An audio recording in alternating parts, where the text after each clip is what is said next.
नमस्कार दोस्तों। एसएफसी समस्तीपुर के द्वारा कंडक्ट कराए गए वीकली टेस्ट नंबर 130 के मैथ्स के सॉल्यूशन में आप सभी का स्वागत है। इस क्लास में हम दिनांक 12 अप्रैल 2026 को कंडक्ट हुए वीकली टेस्ट के मैथ्स के क्वेश्चंस को देखेंगे। तो आइए क्लास की शुरुआत करते हैं। क्वेश्चन नंबर 36, दो उम्मीदवारों के बीच चुनाव में पंजीकृत मतदाताओं में से 20% ने अपना मत नहीं दिया और 40 मत अवैध घोषित कर दिए गए। विजेता को पंजीकृत मतों का 42% प्राप्त हुआ और उसे 112 मतों से विजेता घोषित किया गया। पंजीकृत मतदाताओं की संख्या कितनी है? मान लेते हैं कि जो पंजीकृत मतदाता की संख्या है वह 100% है। 20% मतदाताओं ने क्या किया? वोट मत नहीं दिया। तो -20 करेंगे बराबर कितना हुआ? 80%। इसका मतलब क्या हुआ कि 80% मतदाता जो है मत देते हैं। इसमें से 40 जो है अवैध घोषित हो गए। तो वैध मत कितने हो गए? 80%। इसमें से 40 मत घटा दीजिए, ये वैध मत हो गए। आगे क्या है कि जो पंजीकृत मत है यानी कि जो 100% है, इसके 42% जो है एक को प्राप्त होता है, मतलब 42% प्राप्त हो गया। और ये विजेता भी है जिसे 112 मत अधिक मिले, किससे? हारने वाले से। तो हारने वाले को कितना वोट मिला होगा? जो वैध मत है -40, इससे हम माइनस कर देंगे क्या? इस 42% को। ठीक, तो क्या आ जाएगा? हारने वाले को जो मत मिला। ठीक है, और इन दोनों का डिफरेंस जो जीतने वाला, अगर ए जीत रहा है बी हार रहा है, तो ए को 42% वोट मिला है, बी को इतना वोट मिला है। इन दोनों का डिफरेंस कितना हो जाएगा? 112। तो यहां 42% -80%, माइनस माइनस प्लस 40 और minus minus plus 42% equal to 112। 42 और 42 कितना हुआ? 84। 84 में से 80 घटा देंगे तो हमको क्या मिल जाएगा? 4% इज इक्वल टू 112। 40 इधर आएगा तो -40, इसको घटा देंगे तो कितना मिलेगा हम लोगों को? 72। ठीक है, 4% बराबर कितना हुआ? 72। हमसे क्या पूछा गया है? पंजीकृत मतदाताओं की संख्या कितना होगा? 100%। यहां क्या किए हम? 25 से गुना किए तो 100 आया। तो इधर भी क्या करेंगे? इसको 25 से गुना कर देंगे, इक्वल टू क्या हो जाएगा? 25 दूनी 50 के 0। ठीक है, कितना कैरी होगा? 5 कैरी होगा। 25 सते 175 और 5 180, 1800। ऑप्शन डी जो है राइट आंसर होगा। दोस्तों, यदि आपको क्लास समझ में आए, पसंद आए तो इसे लाइक और सब्सक्राइब जरूर करें। Next question, question number 37। राज की मासिक आय 35,000 है। वह अपनी मासिक आय का 20% भोजन पर, 30% कपड़ों पर, 15% किराए पर खर्च करता है। देखिए राज क्या कर रहा है? भोजन पर कितना खर्च कर रहा है? भोजन पर तो वह 20% खर्च कर रहा है। फिर कपड़े पर कितना खर्च कर रहा है? तो 30% खर्च कर रहा है। और किराए पर कितना खर्च कर रहा है? तो 15% खर्च कर रहा है। टोटल जोड़िए तो 5 हो गया, इधर 3 2 5 और 1 6, 65%। 65% खर्च कर रहा है। उसका आय एनी हो 100% तो होगा ही होगा। 65% वो खर्च कर रहा है, तो बच कितना रहा है? 35%। और यही हमसे पूछा है कि वो कितना राशि बचाता है। ठीक है, 35% किसका? तो 35,000 का। 35,000 का 35%। 2 जीरो से 2 जीरो कटेगा, 35 गुना 35, 35 का स्क्वायर कितना होता है? तो 1225 होता है और 1 जीरो इस ऑप्शन में है, ऑप्शन सी में। Next question, question number 38। एक कुर्सी का अंकित मूल्य उसके क्रय मूल्य से 10% अधिक है। यदि कुर्सी 140 रुपए के बट्टे के पश्चात 300 रुपए में बेची जाती है तो हानि प्रतिशत क्या होगा? क्रय मूल्य अगर 100% है तो मार्क प्राइस क्या है? इससे 10% अधिक, यानी कि 110%। यदि कुर्सी को 140 रुपए के बट्टे के पश्चात 300 रुपए में बेचा जाता है, यानी कि जो 110% मार्केट प्राइस है, इसमें से 140 रुपए का बट्टा यानी कि छूट दिया जाता है और इसके बाद इसको बेचा जा रहा है 300 रुपए में। तो ये 140 इधर जाके क्या हो जाएगा प्लस, तो 110% इक्वल टू कितना हो गया 300 और 140 440। हमको क्या चाहिए हानि प्रतिशत के लिए, हमको दिया हुआ है एसपी, एसपी तो पता है, हमको क्रय मूल्य चाहिए, तब हमको हानि या लाभ पता चलेगा। तो 100% निकालना होगा।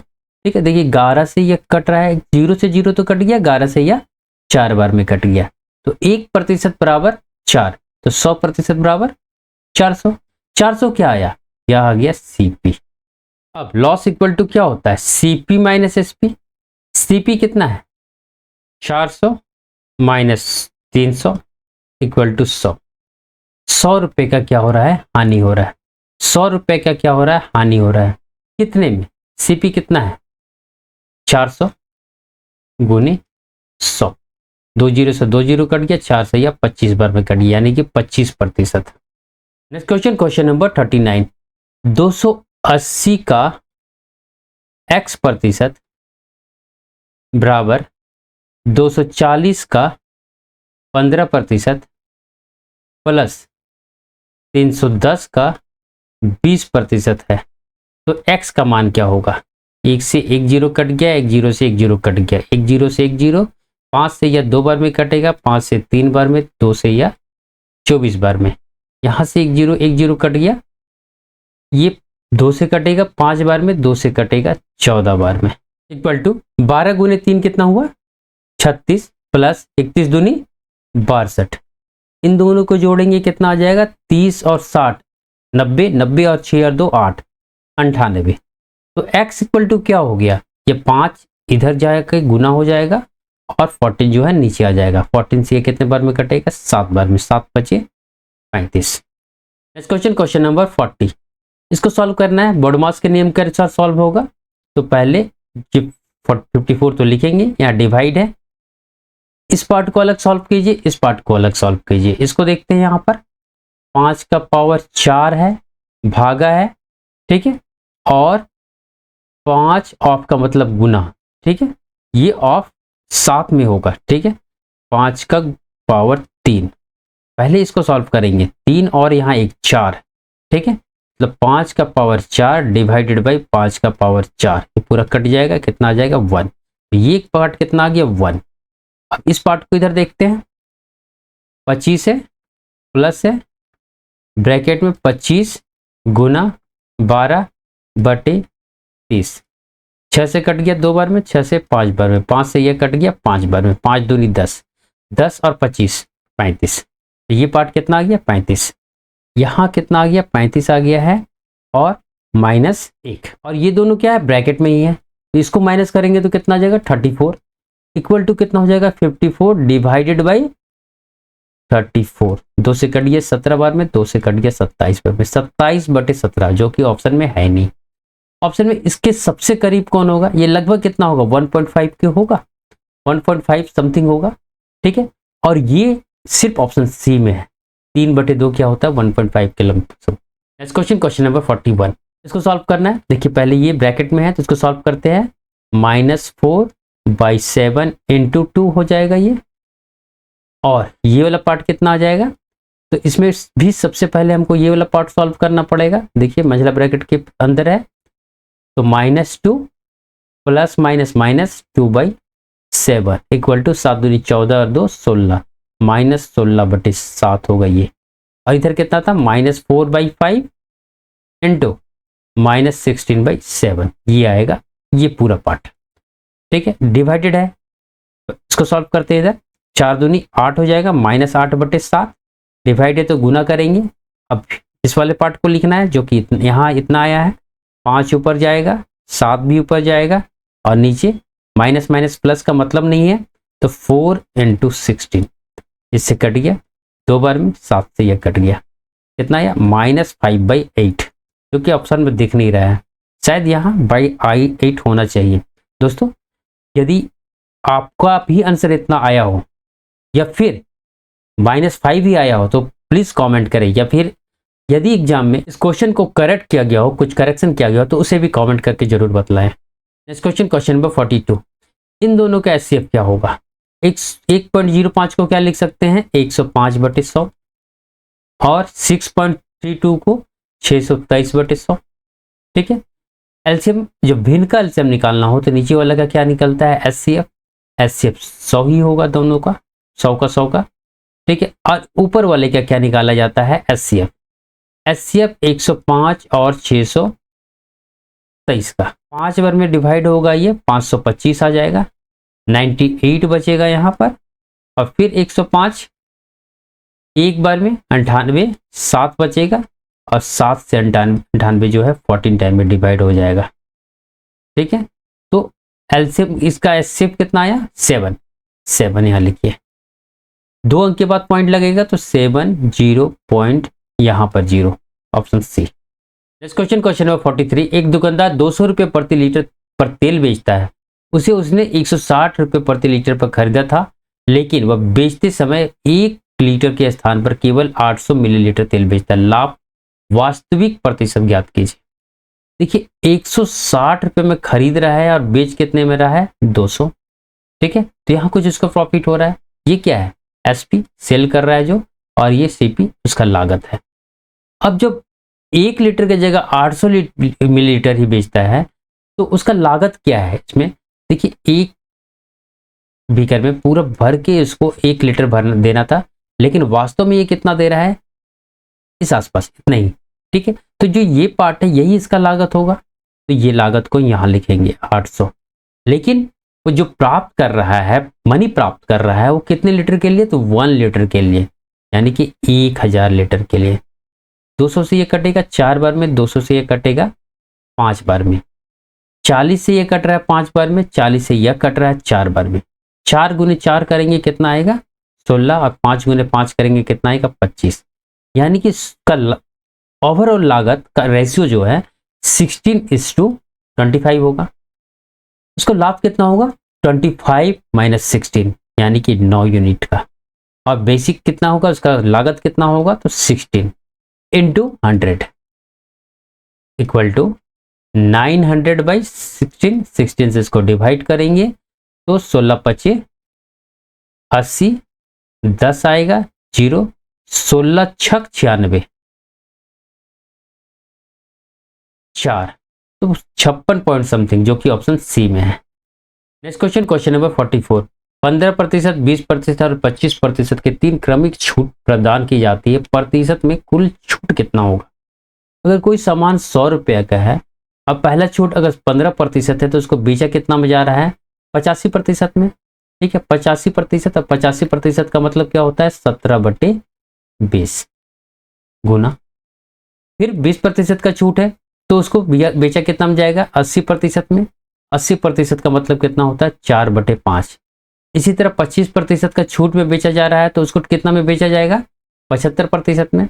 और 75% का मतलब क्या होता है, 3/4। 20 बचे 100, 4 से 4 कट गया, 17 तिया 51, यानी कि 100 रुपये के सामान को 51 रुपये में बेचा जा रहा है। तो छूट कितना का मिला, 100 - 51 बराबर 49 रुपये का। कितने में, 100 में। इसका मतलब क्या हुआ, 49%। Next question, question number 45। प्रिया अपनी वस्तुओं के अंकित मूल्य पर 5% की छूट देती है और फिर भी 18% का लाभ अर्जित करती है। इस वस्तु का क्रय मूल्य यदि उसका अंकित मूल्य 944 रुपये है तो क्या होगा। अंकित मूल्य कितना है, 944 रुपया। 5% का छूट मतलब कि 19/20 में इसको बेच रहा है और फिर भी उसको 18% का लाभ हो रहा है। 18% का लाभ हो रहा है मतलब क्या हुआ कि 118% बराबर ये हो गया। 18% का लाभ मतलब 100% अगर सीपी है तो 18% इसमें जोड़ देंगे तो हमको क्या मिल जाएगा, एसपी। और यहाँ पर जो हम ये लिखे हैं कि मार्क प्राइस में जो छूट दिया जा रहा है उसको गुना किए, ठीक है, तो क्या हमको मिल गया, एसपी। तो ये दोनों एसपी है, बराबर हो गया। इसको सॉल्व करते हैं। हमसे पूछा क्या गया है, क्रय मूल्य, तो ये भी देख लेते हैं। 100% बराबर कितना, ठीक है, 944 × 19/20, और ये 118 यहाँ आ जाएगा और 100 ऊपर चला जाएगा, तो इससे ये कट गया 5 टाइम में। इधर कुछ कट रहा है क्या, ये 8 बार में कटता हुआ दिख रहा है। 8 × 8 = 64 होता है, 4 आ जाएगा, 6 कैरी होगा, 8 × 1 = 8 और 6 × 14 के 4, 1 कैरी होगा, 8 × 1 = 8 और 9, ठीक है। तो 8 बचे 40, 40 गुने 19, 19 चौके 76 और एक जीरो, तो ये क्या हो गया, क्रय मूल्य हो गया। नेक्स्ट क्वेश्चन, क्वेश्चन नंबर 46, दो संख्याओं का योग 45 है, यानी कि a plus B equal to कितना दिया हुआ है 45, और एचसीएफ और एलसीएम 5 और 70 दिया हुआ है। तो इन दोनों संख्याओं का व्युत्क्रम का योग पूछा है, व्युत्क्रम का योग पूछा है मतलब 1/a plus 1/b equal to what पूछ रहा है। इसका मतलब क्या हुआ, a plus B by a into B पूछ रहा है। a प्लस बी तो हमको कितना पता है 45 बटे a इंटू बी हमको ज्ञात करना है। अगर ये 45 है तो 4 तो होगा नहीं, क्योंकि 4 के मल्टीपल में 45 नहीं आता है, तो ये आंसर नहीं हो सकता है।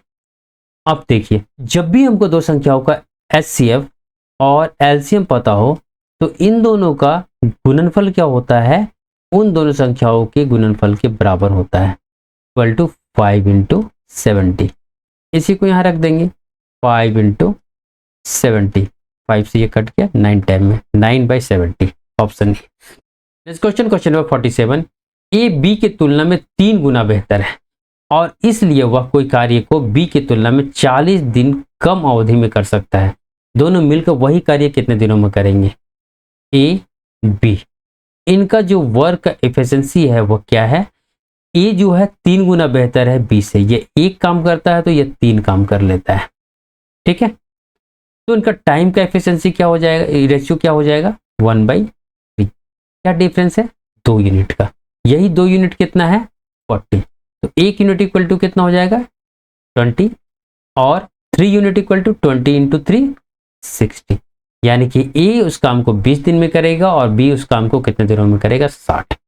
20 और 60 का एलसीएम कितना होता है तो 60, तो हम मान लेंगे टोटल काम 60 है, जिसको 3 और 1 के एफिशिएंसी से दोनों करते हैं, तो दोनों मिलकर कितना काम करेंगे 4, ठीक है।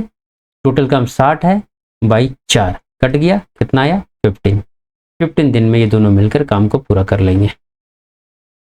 नेक्स्ट क्वेश्चन, क्वेश्चन नंबर 48, 30 आदमी एक सड़क की मरम्मत 18 दिनों में करते हैं, तो टोटल काम कितना हो गया 30 गुने 18। यदि उसके साथ 6 अन्य श्रमिक को लगा दिया जाए तो वह सड़क कितने दिनों में सुधर जाएगा। 6 और श्रमिक, 30 पहले से थे 6 और, तो कितना हो गया टोटल 36 इंटू कितने दिनों में, तो टोटल काम ये, दोनों काम तो एक ही है तो इक्वल टू हो जाएगा। तो डी इक्वल टू कितना आ गया 30 इंटू 18/36। 6 से 6 टाइम में कटा, 6 से 3 टाइम में कटा और 6 से यह 5 टाइम में, 5 दिया 15 दिन। नेक्स्ट क्वेश्चन, क्वेश्चन नंबर 49, किसी मिश्रित धातु में तांबा और जस्ता 5:2 में है। यदि मिश्रित धातु के 17.5 kg में 1.25 kg जस्ता मिला दिया जाए तो तांबे और जस्ते का अनुपात क्या होगा। इसका मतलब क्या है कि ये जो मिश्रित धातु है उसका टोटल क्वांटिटी कितना है 17.5, 17.5 क्या है टोटल है, और इस अनुपात से टोटल कितना आ रहा है 5 और 2 7, 7 यूनिट इक्वल टू इतना है। तो 1 यूनिट इक्वल टू कितना हो जाएगा, 7 से कटेगा ना, 7 दूनी 14 पॉइंट लगेगा 3 और 5 35, 7 बचे 35, 2.5। तो ये 5 यूनिट का मतलब क्या हुआ, पहले क्या है तांबा equal to 5 unit, 5 unit equal to 5 into इतना, 5 इंटू 2.5, तो कितना हो जाएगा ये 12.5 kg। कितना क्या है तांबा है, तो जस्ता कितना हो जाएगा 2 यूनिट है ना, 2 यूनिट, 2 इंटू 2.5, 2.5 गुने 2 5 kg, दोनों को जोड़ेंगे तो 17.5 हो गया ना, यही यहाँ पर है। अब क्वेश्चन के अनुसार क्या है, हम क्या कर रहे हैं इस मिश्रित धातु में जस्ता को मिला रहे हैं, जस्ता कितना है 5 kg। तो अब जो न्यू मिश्रण बनेगा, न्यू मिश्रण बन रहा है, उसमें जस्ता कितना हो जाएगा 5 प्लस 1.65 इक्वल टू 6.25, ठीक है। अब तांबा अनुपात जस्ता, जो नया वाला में कितना होगा, तांबा तो इतना ही रहेगा 12.5 और जस्ता कितना हो जाएगा 6.25, 6.25 इंटू 2 करते हैं तो हमको कितना मिलता है 12.5, तो ये 2 हो गया, 1 हो गया, 2:1, option A. Next question, question number 50, यदि कोई राशि साधारण ब्याज की एक ही दर पर 2 वर्ष में 4,000 और 4 वर्ष 6 माह में 5500 रुपये हो जाती है तो साधारण ब्याज की दर क्या है? देखिए 2 वर्ष में इतना हो रहा है, 2 वर्ष में कितना हो रहा है? 4,000 और 4 वर्ष 6 माह, 0.5 इसको लिख सकते हैं या फिर अलग अलग ही लिखते हैं। 4 वर्ष 6 माह में कितना हो जा रहा है ये राशि? 5500। इसको अगर घटा दे तो कितना आ जाएगा? 2 वर्ष 6 मंथ इक्वल टू 5500 से 4000 घटाएंगे तो कितना आ जाएगा? 1500। ठीक है, यानी कि 2 साल 6 महीना में यह राशि, इस राशि में जो भी राशि था उस राशि में SI कितना मिल रहा है? 1500। तो 2 वर्ष में हम निकालते हैं, क्योंकि इस प्रारंभ में कितना है? 2 वर्ष दिया हुआ है, हम इसको लेके चल रहे हैं, 2 वर्ष हम निकालने की कोशिश करते हैं। तो 6 के पार्ट में इसको बांटे तो कितना हो जाता है? 5 पार्ट हो जाता है ना, 5 यूनिट हो जाता है ना, यानी कि 6 महीना का मैं बोल रहा हूँ, 6 महीने का 5 स्पेल होगा इक्वल टू 1500। ये 6 महीने के 5 स्पेल में हमको 1500 मिल रहा है, तो एक स्पेल में यानी कि 6 मंथ में इक्वल टू कितना मिलेगा हमको? 5 से 1 कट जाएगा, 3 बार में तो 300। ठीक है, अब 2 वर्ष का मतलब क्या होता है? 6 महीना का 4 यूनिट आएगा ना, 4 स्पेल आएगा ना, यानी कि 4 तिया 12, 1200 रुपया हमको मिलेगा 2 साल में। क्या? SI। अब SI का रेट इक्वल टू क्या होता है? SI into 100 by P into T। SI मिल गया, T हमको यहां से 2 वर्ष मिल जाएगा, 100 तो फिक्स्ड है। P इक्वल टू क्या? तो P देखिए, टोटल अमाउंट हमको 4000 हो जा रहा है ना, तो A माइनस SI यही ना होगा। टोटल अमाउंट 4000, इससे माइनस कर देंगे हमको जो SI मिल रहा है कितना? 1200। घटा देते हैं, कितना मिल गया? 2800 इज इक्वल टू SI कितना? 1200 गुनी 100 बटे P प्रिंसिपल अमाउंट 2800 गुनी T कितना? 2, 1020 1020, 2 से ये कटेगा 600 बार में, फिर 4 से 7 बार में कटेगा, 4 से यह कितना बार में कट रहा है? 150 बार में। कितना आ जाएगा? 7 दूनी 14, 1 बचेगा, 10 आएगा, 1 बार में 7 आएगा, 3 बचेगा, तो 3/7, 21 सही 3/7%, option A. Next question, question number 66, ए और बी किसी कार्य को क्रमशः 15 दिनों और 30 दिनों में पूरा कर सकते हैं, तो उन्होंने कार्य को 30,000 रुपये में पूरा करने का ठेका लिया। ठेके की धनराशि में ए का कितना भाग होगा? ए है, बी है। कोई कार्य को 15 दिनों में पूरा करता है, ये 10 दिनों में, 5 से कट रहा है 3, 5 से कट रहा है 2, यानी कि जो टाइम का रेशियो है इन दोनों का, ठीक है, 3:2 है। अगर ये 3 यूनिट टाइम लेता है तो ये 2 यूनिट, तो इनका इफिशिएंसी, काम करने का जो क्षमता है उसका रेशियो क्या हो जाएगा? ये इधर आ जाएगा, ये इधर चला जाएगा, 2:3। तो इसी रेशियो में क्या होगा? इनका लाभ बटेगा।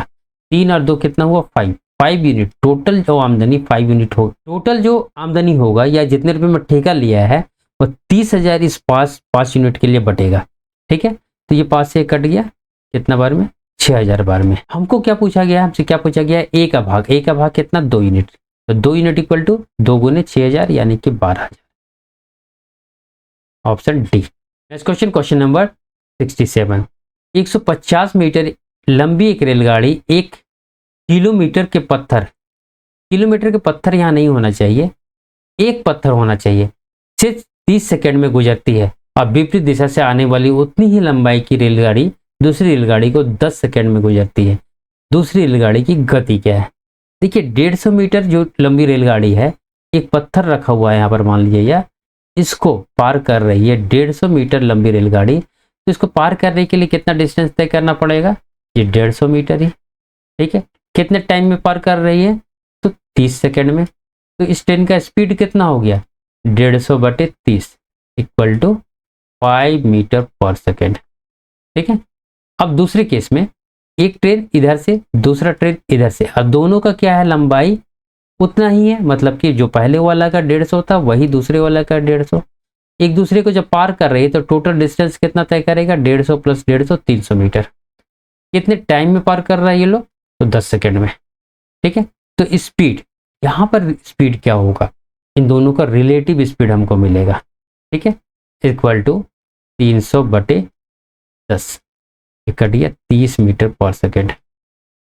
अब यहाँ देखिए, पहला ट्रेन का चाल 5 मीटर, दूसरा का तो हमको पता नहीं है, और ये दोनों मिला के कितना हो रहा है 30 सेकेंड। क्यों हम प्लस कर रहे हैं, क्योंकि दोनों ट्रेन एक दूसरे की ओर जा रहे हैं, तो इन दोनों का जो स्पीड होगा उसके सम के जो स्पीड होगा इक्वल उसी स्पीड से ये दोनों एक दूसरे को पार करेंगे, इसलिए यहाँ प्लस किए हैं। तो T2 इक्वल टू कितना हो गया, 30 - 5 इक्वल टू 25 मीटर पर सेकेंड। लेकिन ये आंसर क्या पूछा है, किलोमीटर पर आवर में। इसको किलोमीटर पर आवर में चेंज करने के लिए हम क्या करेंगे, 18/5 से मल्टीप्लाई, 5 से ये 5 टाइम में कट गया, 18 × 5 इक्वल टू क्या हो गया, 19 kilometre per hour. Option A. Next question, question number 68, ए तथा बी धनात्मक पूर्णांक है, a + b + a × b equal to 65 है, तो a तथा b के मध्य अंतर क्या है, जबकि दिया गया है कि a और b दोनों जो है या तो 15 के इक्वल है या 15 से छोटे हैं। तो सॉल्व करने के लिए देखिए यहाँ, अगर हम इसको 1 + a + b + a × b करें, तो हमको एक इधर भी प्लस करना पड़ेगा, तब ना एक और एक कटेगा तो जो क्वेश्चन में दिया वही मिलेगा। ऐसा करते कोई दिक्कत नहीं है, दोनों तरफ एक प्लस कर दिए हैं। यहाँ 1 + a है, प्लस इन दोनों से हम b बाहर निकाल लेते हैं, तो 1 + a यहाँ भी बचेगा इक्वल टू 66। इधर क्या हुआ, 1 + a, दोनों से बाहर निकालेंगे इसको, तो यहाँ 1 बचेगा और यहाँ प्लस b इक्वल टू कितना हो गया, 66। इसका मतलब क्या हुआ है, अगर ये 1 है तो ये 66, 1 66, अगर ये 66 होगा तो ये 1 होगा। ठीक है, इसमें कोई दिक्कत नहीं है। ये 2 है तो ये 33 होगा, ये 3 है तो ये कितना हो जाएगा, 22 हो जाएगा। ये 4 तो हो नहीं सकता, 5 भी नहीं हो सकता, 6 है तो ये 11, और कुछ नहीं हो सकता। यहाँ देखिए, a + b को अगर हम 66 मान ले, तो b इक्वल टू कितना होगा, 66 - 1 इक्वल टू 65, जो कि इस कंडीशन को सेटिस्फाई नहीं कर रहा है। b क्या हो जा रहा है, 15 से काफी ज्यादा हो जा रहा है। इसी तरह यहाँ 33 मानेंगे तो b इक्वल टू क्या हो जाएगा, इस केस में 32, यह भी सही नहीं होगा। इस केस में 21 हो जाएगा, इस केस में 10 हो जाएगा। इस केस में देखिए 1 + b इक्वल टू अगर 11 है तो b इक्वल टू कितना हो गया, 10। इसको सेटिस्फाई किया। ठीक है, तो अब ये देखते सेटिस्फाई कर रहा है कि नहीं।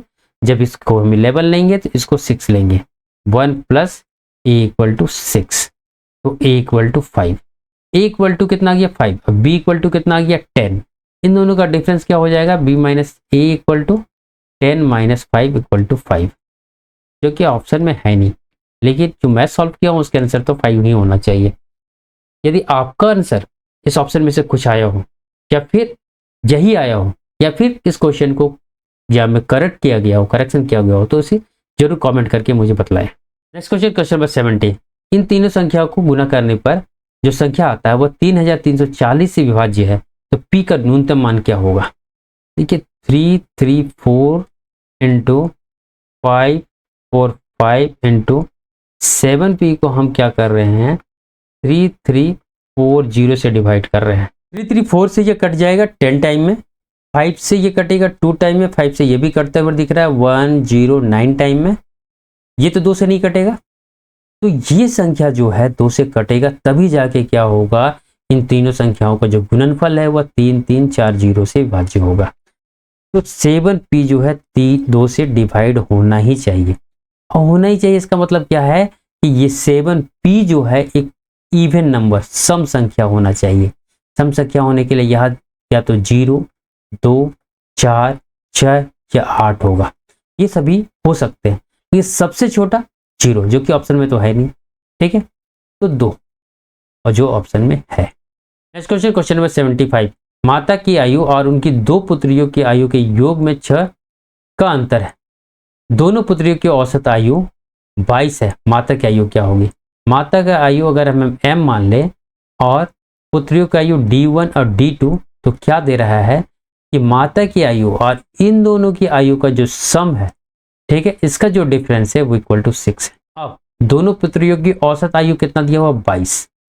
इसका मतलब क्या हुआ, D1 plus D2 by 2 equal to कितना दिया है 22, तो D1 plus D2 equal to क्या हो जाएगा इंटू 2 44, यहाँ 44 रखेंगे तो m इक्वल टू क्या हो जाएगा 6 और ये माइनस 44 इधर जाके क्या हो जाएगा प्लस 44, 44 और 6 कितना हो गया ऐड करेंगे 50। नेक्स्ट क्वेश्चन, क्वेश्चन नंबर 91, 12 संख्या का औसत 9 है, यदि प्रत्येक संख्या को 2 से गुना किया जाए और उसमें 3 जोड़ा जाए तो संख्याओं में के नए सेट का औसत क्या होगा। देखिए जब भी औसत में प्रभाव का बात करें, इफेक्ट का बात करें, उन संख्याओं में कुछ गुना करके, भाग करके या जोड़ के या घटा, तो वो जो संख्या को हम जोड़ रहे हैं, घटा रहे हैं, गुना कर रहे हैं या भाग कर रहे हैं संख्याओं में, वही इफेक्ट जो होता है औसत में होता है। यदि इन 12 संख्याओं को 2 से गुना किया जाए और 3 जोड़ा जाए तो औसत में भी वैसा ही फर्क पड़ेगा। 9 गुना 2 किया जा रहा है तो औसत को भी 2 से गुना करेंगे, और संख्याओं के तो 2 से गुना करके 3 जोड़ा जा रहा है तो यहाँ भी 3 जोड़ेंगे। 9 दूनी 18, 18 और 3 21। नेक्स्ट क्वेश्चन, क्वेश्चन नंबर 92, 1 से लेकर 50 के बीच अभाज्य संख्याओं का औसत क्या होगा। 1 से लेकर 50 तक कितनी अभाज्य संख्याएं होती है 15। कौन कौन होता है तो लिखते हैं 2, 3, 5, 7, 11, 13, 17, 19, 23, 29, 31, 37, 41, 47 और 47। कितने हो गए 1 2 3 4 5 6 7 8 9 10 11 12 13 14 15। ठीक है, तो अब इसे ऐड करते हैं 2 3 5 5 10 10 और 7 17 1 18 18 21 21 28 29 37 3 40 49 50 58 59 60 61 61 और 6 61 और 7 68 का 8 6 कैरी हुआ 6 1 7 8 9 10 10 और 4 14 14 6 20 20 28 और 8 4 32 328। तो हमको भाग देना होगा 15 से, तो हमको क्या मिल जाएगा इसका औसत। कितना बार में 2 बार में 30 आएगा, 2 30 बचेगा 8। अब 2 बार में तो नहीं आएगा, 1 बार में 15, तो 21 पॉइंट समथिंग, जो कि ऑप्शन ए में है। नेक्स्ट क्वेश्चन, क्वेश्चन नंबर 93, एक क्रिकेट खिलाड़ी की 10 पारियों के रनों का औसत कितना है 32 है। अगली पारी में कितना रन बनाए कि उसके रनों का औसत 4 अधिक हो। कितना हो जाएगा ये 4 प्लस, तो 4 प्लस करेंगे तो 36, ये नया औसत हो जाएगा। कितनी पारी है 10, अगली पारी में मतलब एक और होगा और 11 पारियों, 10 पारी में इतना होना चाहिए, 11 पारी में इतना होना चाहिए। तो इतना होने के लिए 11 पारी में कितना रन बनाना पड़ेगा, ये 32 तो बनाना ही पड़ेगा और इसमें कुछ प्लस करना पड़ेगा। कितना प्लस, उतना प्लस जिससे कि इन सभी में 10 और 1 11 पारियों में 4 4 रनों का बढ़ोतरी हो जाए, तो इसी को ऐड कर देना है गुना करके। प्लस 11 चौके 44, 30 और 40 70 और 4 और 2 76, 76 रन उसको बनाने पड़ेंगे। नेक्स्ट क्वेश्चन, क्वेश्चन नंबर 94, ये किसके बराबर, ये एक्सप्रेशन किसके बराबर है 2 प्लस यहाँ 6 बाई √3 है, ऊपर नीचे √3 से गुना करेंगे तो नीचे क्या हो जाएगा 3 हो जाएगा, प्लस यहाँ 2 प्लस √3 है, अगर ऊपर नीचे हम 2 माइनस √3 से गुना कर दे तो नीचे क्या हो जाएगा a plus B, a minus B के फॉर्म बन जाएगा। इसी तरह यहाँ क्या होगा 1 है, ठीक है। देखिए √3 से 2 बड़ा है तो हम क्या करेंगे, यहाँ से माइनस कॉमन ले लेंगे तो माइनस, ठीक है, ऊपर माइनस चला गया तो क्या हो जाएगा 2 माइनस √3 नीचे हो गया।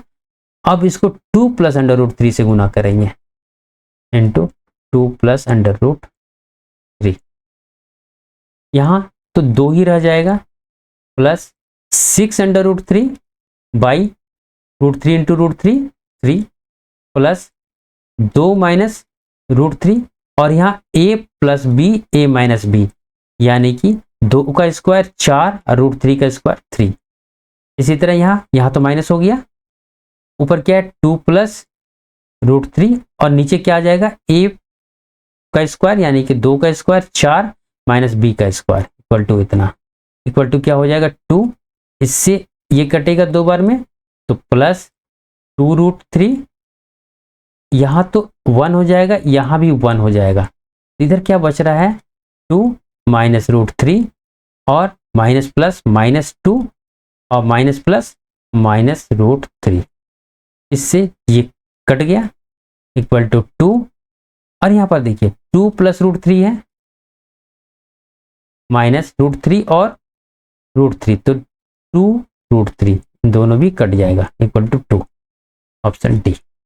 Next question, question number 95, A plus B plus C equal to इतना दिया हुआ है और A square plus B square plus C equal to इतना दिया है, हमसे ए अनुपात बी अनुपात सी पूछा गया है। इस क्वेश्चन को ट्रेडिशनल तरीके से बनाने के बजाय अगर ऑप्शन से बनाए तो आपका काफी समय बचने वाला है।